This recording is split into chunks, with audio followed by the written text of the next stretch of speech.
In 2012, when our children were 15, 11, and 4, God moved our hearts to adopt a little girl from China whom we named Anna Joy. And she was 7 at that time, but because of her intellectual disability, she was functioning at about a 2-year-old level. And Anna's been in our family for 10 years now. And while there have been significant joys and blessings that God has brought through her, it has also been the hardest season of our lives, both individually and collectively as a family. When we adopted her, we thought that she was on the higher functioning end of Down syndrome, but the complicating factors of being thrust into a completely new home and language, coupled with the effects of having spent her formative years in the orphanage, have resulted in very little progress and a greater and greater gap between her biological age and her functional level. And while we would like to say that we've handled all this with patience and grace, that really has not been the reality. And our marriage has suffered greatly, especially in the first several years after the adoption. Our relationship with our other children has in some ways never been the same since.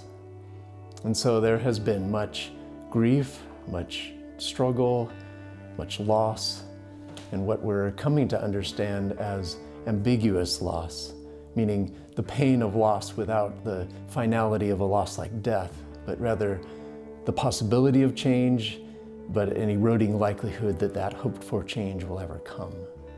And therefore, we face constant questions of, well, maybe this intervention or training will help. Maybe if we persist in this long enough, there will be change. Maybe if we change our expectations, maybe, and now here we are 10 years later, experiencing the unending exhaustion and stress of hopes being raised and dashed over and over again. When we adopted Anna, we knew she was a child with a disability, but we blithely, or foolishly, thought that our experience raising 3 other children equipped us adequately. We knew that the early days of welcoming a child, no matter how excited we were, would challenge and stretch us. We expected it would take more time for her to grasp and understand things that neither language nor comprehension can bridge. What we were unprepared for was how long and interminable the road would be. As our new reality slowly sunk in, grief hit me hard. Anger and despair gave way to depression as I mourned the loss of life as we had known it. I would alternate between lashing out in anger at my husband for getting us into this mess, and then also the cold, silent treatment. As a pastor's wife, I knew this was wrong, and shame kept me from sharing our situation with others in our church family or even with God. We looked normal, but we weren't. Looking back, however, I realized God graciously provided me with 2 friends and 2 mentors to speak gospel truth to me, even if it hurt. Their love for me was the first glimmer of hope that God loved me too in my suffering. They saw me at my worst, yet stuck with me, a tangible and personal reminder from God that He was there too. Like the friends of the paralyzed man in Mark 2, my friends lowered me through the roof to find healing through Christ. He restored my relationship with Him and forgave me of my sin, but my relationship with my husband still needed restoration.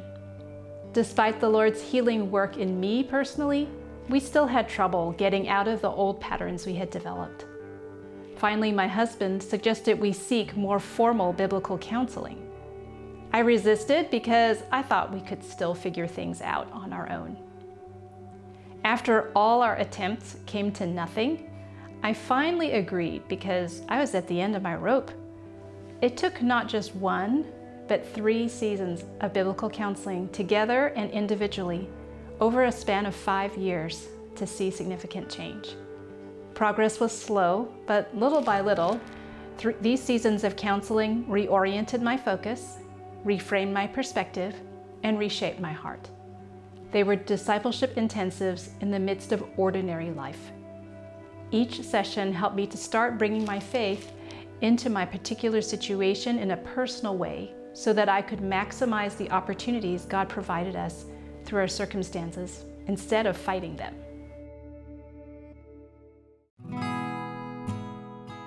Biblical counseling has been the lifeline for us throughout this whole season.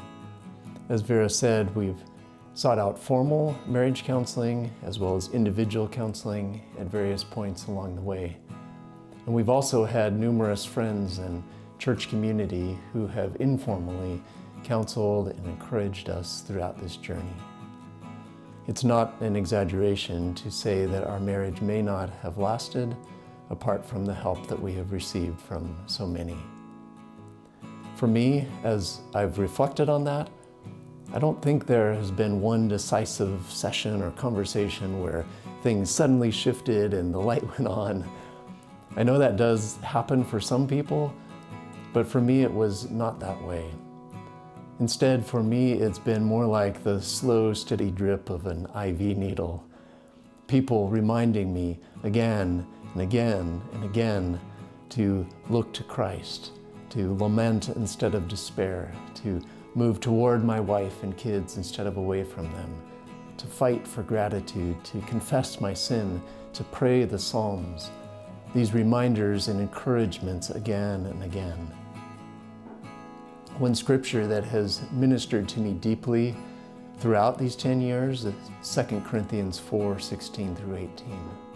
That these light and momentary afflictions, which certainly don't feel light or momentary in the midst of them, but it says these afflictions are preparing for us an eternal weight of glory beyond all comparison.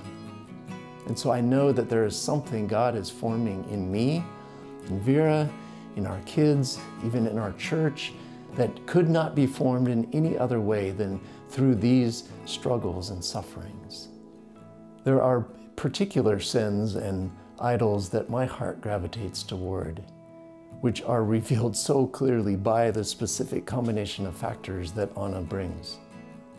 I value competence, cleanliness, timeliness in myself and in others. And it's not only Anna's incompetence or disability, but also my own inability to teach her the things that I think I should be able to, that reveals that specific idolatry of my heart. Similarly, there are particular sinful ways of relating in our marriage that are not new. They've been around long before Anna joined our family. But the intensities of the pressure with her have forced us to address those things rather than sweep them under the carpet. And so I need to be reminded of this again and again, that these things that are so hard are in fact God's gracious hand forming something good and beautiful in me and in us, something that would not come about apart from these struggles. It certainly does not make them any easier, but it does give significance and meaning to them. Biblical counseling has been, for me, most often like the phrase in 1 Thessalonians 5:14 that says, encourage the faint-hearted. And so the multitude of brothers and sisters who have come alongside to counsel me, both formally and informally, have been that voice of encouragement that my faint heart needs and will still need again tomorrow.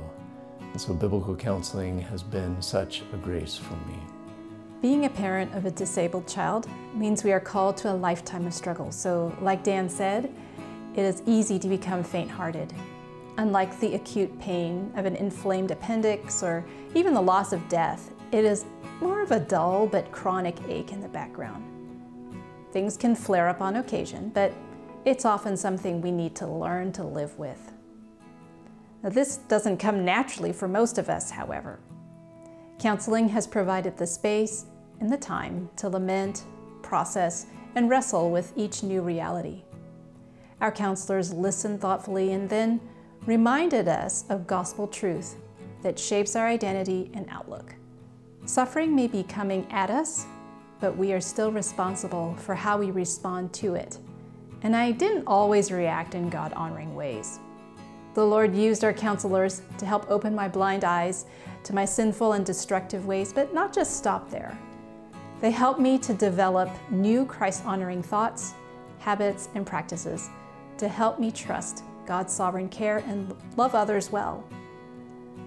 Through the grace of counseling, we were able to experience the mercies of God and His comfort in a very tangible way as described in 2 Corinthians 1:3. Now we are witnessing how God is using our experiences to move out to be agents of comfort ourselves, as Paul describes in verse 4. Over the years, we have had the privilege of informally walking through suffering with friends when they needed it. And then because we have been so blessed by this ministry, we have also pursued training to provide formal counseling to others as well. So we praise the God of all mercies who can redeem our suffering to further his kingdom.